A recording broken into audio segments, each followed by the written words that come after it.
Para mga ahas na itong taras boom dito dati, oh.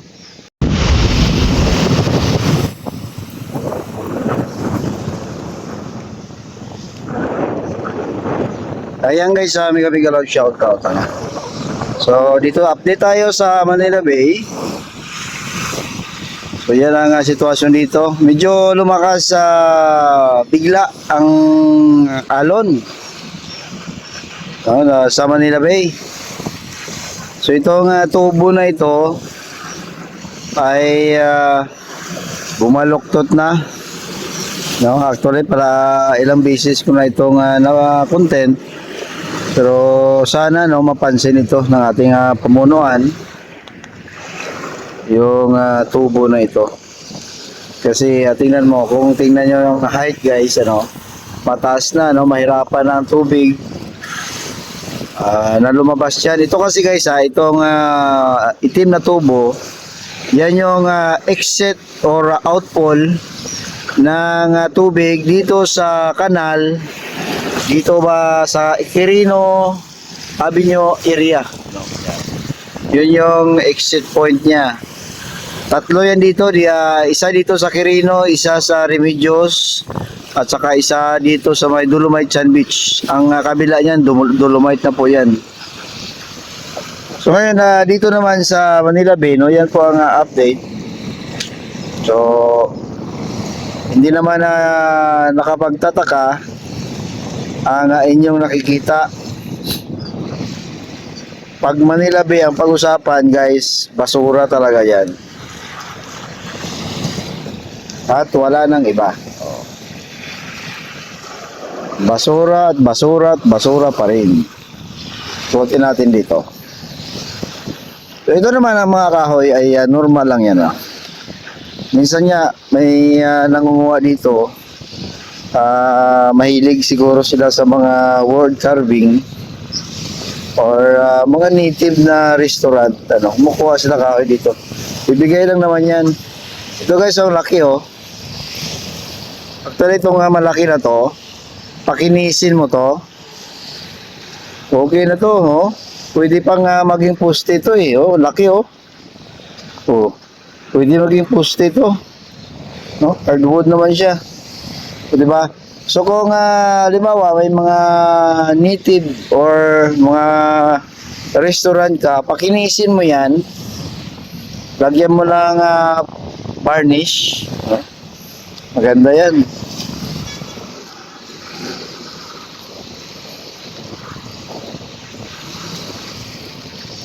Tapos dito banda, no? Ganun din, may naiwan na mga basura. May nakita akong puti sa dulo. Ano kaya yun? Tingnan niya natin yun.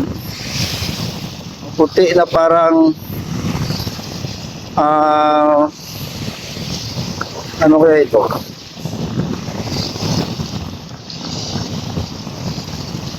Ay, yung yung sa filter pala, filter, Kala ko filter sa tubig.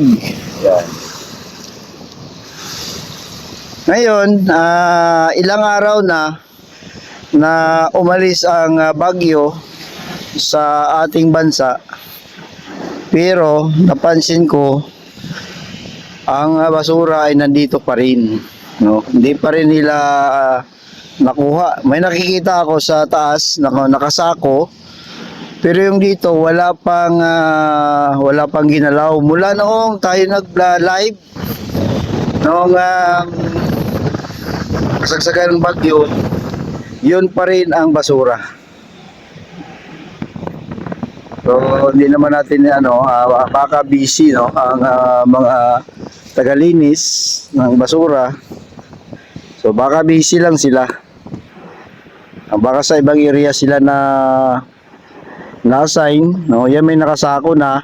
Yan naman mga kahoy nakuha din dito sa gilid at yung truss boom. So truss boom, yan dati yan sa gitna ng karagatan na taga harang sa basura. Ngayon siya na rin mismo ay basura na rin. So tagaharang ng basura ngayon, basura na rin. So hindi pa rin nakukuha.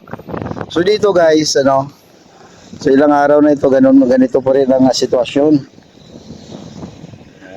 Kita natin, ano, para mapansin ng ating pamunuan na dito matindi pa rin ang basura.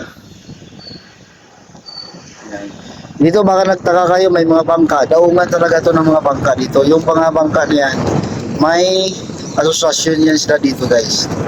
Babayad yan ng tax mga yan. Nakausap po last year pa yung kanilang leader. Sabi nila may ano yan sila, may tulog yan. So perfect din naman kung may bagyo dito sila muna pansamantalang nagtatago, no, sa hangin kasi masisira yung bangka nila. Ang mga bangka natin guys, o mga bangka ng mga mangingisda natin ng mga maliliit, mga kahoy lang yan, no, plywood at piturahan nila ng epoxy paint para hindi madaling pasukin ng tubig at hindi madaling masira. Ayan.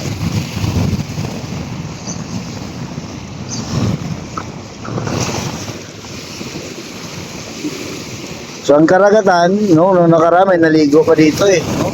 Sa sitwasyon na yan, baka maligo ka pa kaya? Diba? Imbis na maligo ka, kasi ang paligo ay para malinis ang katawan. So imbis na malinis ka, baka lalo pang madumi, no, ang iyong katawan diyan.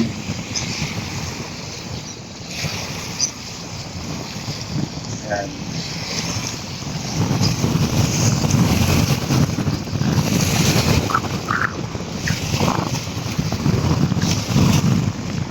So yan, sana mapansin to ng ating pamunuan, DNR, na sana no, matipon na ang basura dito. Pangit kasi tingnan.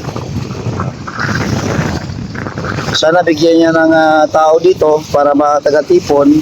Hindi naman yan guys, no, kahit na dahan-dahan lang naman ang trabaho, basta tuloy-tuloy. Sigurado kung binigyan niya ng tao dyan, baka tapos na yan, ano. Kasi ilang araw na. Hapon nag-live din ako dyan, ganun din. So walang pinagbago. So yan ano, yan ang update dito sa Manila Bay, dito sa Quirino Avenue area. Yan.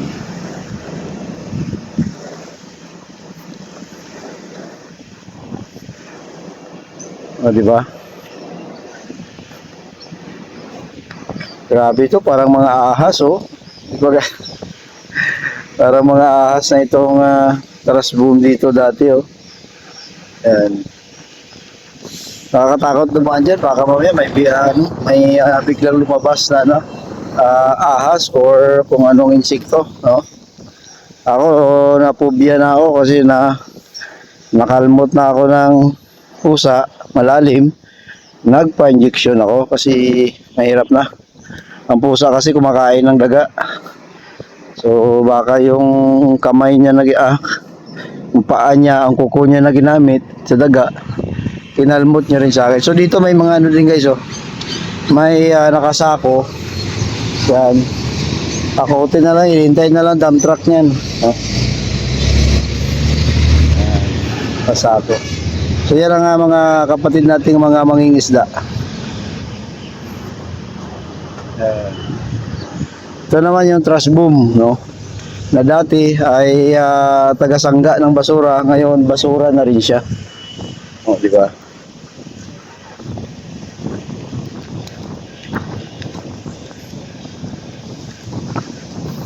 Yan ang update dito sa Manila Bay guys, ano, sa may Quirino Avenue area. Rojas Boulevard ah. Salamat guys. Paki-click like and share naman ang ating video para makita ng ating pamunuan na may mga basura pa dito sa may Manila Bay sa Quirino Avenue area. Salamat guys, mag-ingat po tayo.